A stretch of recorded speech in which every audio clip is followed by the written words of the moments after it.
Vraag 3 van vraestel 1 gaan ook oor rye en reekse en wel oor die kwadratiese getalpatroon. Nou sê hulle daar word gegee dat die algemene term n kwadraat plus b n plus 9 is en dat die eerste term van die eerste verskille 7 is.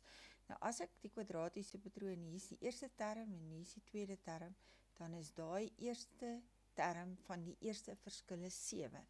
Nou weet ons dat die eerste term van die eerste verskille voorgestel kan word deur 3a plus b.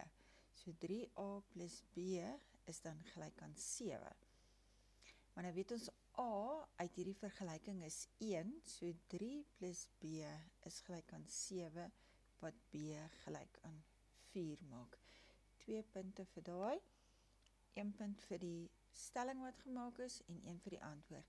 'n Alternatiewe manier om dit te doen is ook om te sê dat term 2 minus term 1, is nou daai tweede term minus die eerste term is gelyk aan 7. En dan in terme van die Tn wat gegee is term 2 kwadraat plus b keer 2 plus 9 minus term 1 is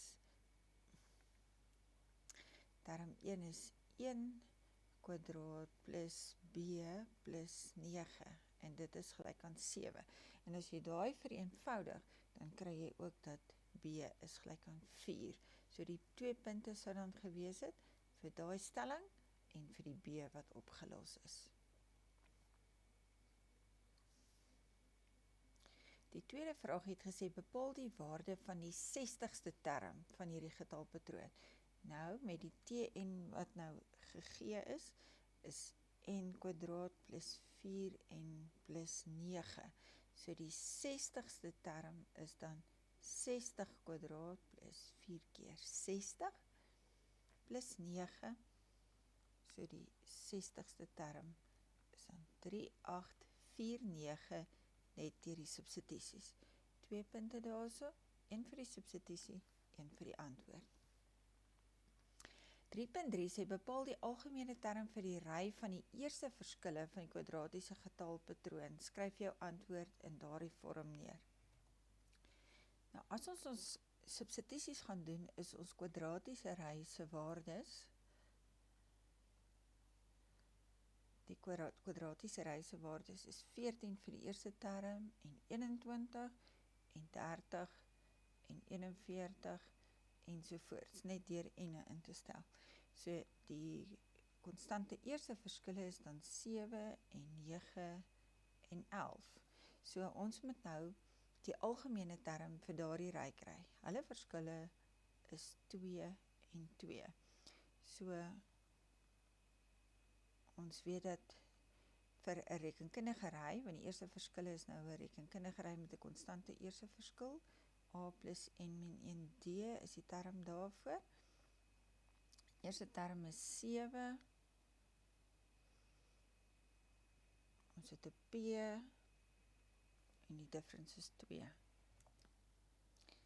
Daai is dan nou TP wat ons moes bepaal het en as ons dit vereenvoudig, dan is die algemene term vir die eerste verskille 2p plus 5.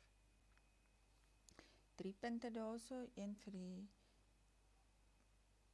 eerste verskille wat gelys is, 1 vir die substitusies in die vergelyking en 1 vir die Tn wat bepaal is.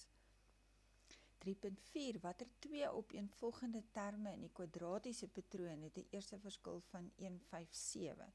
So daarso is 'n term en 'n term. En hulle verskil moet 157 wees. So daai 157 is 'n term in die rekenkundige ry. Nou weet ons dat TP was 2p plus 5. Die waarde van die term in daai ry is 157, is 2p plus 5. As ons daai p gaan oplos, dan is p 76, wat beteken tussen die 76ste en die 77ste ry. Daarso is die 76ste term van die rekenkundige ry. So, tussen watter twee opeenvolgende term? Tussen term 76 en term 77. 'n alternatiewe manier om dit te kon doen, is om te sê, van die rekenkundige ry, het ons die 77ste term minus die 76ste term. So ons kon gesê het, term, 'n opvolgende term, minus die vorige term, daai verskil is 157, en dan in terme van n, is n plus 1 kwadraat plus 4 keer n plus 1 plus 9, dis nou tn plus 1, minus die ende term is nou n kwadraat plus 4n plus 9, en daai verskil is 157. En as ons dit vereenvoudig, dan kry ons op die ou en dat 2n is 152, die kwadrate kanselleer mekaar uit, en n is 76. So dit beteken tussen term 76 en n plus 1 is dan 77. So die punte is daarso gegee vir die uitdrukking, vir die P wat opgelos is, en vir die antwoorde, of die uitdrukking, en vir N wat opgelos is, en vir die antwoorde.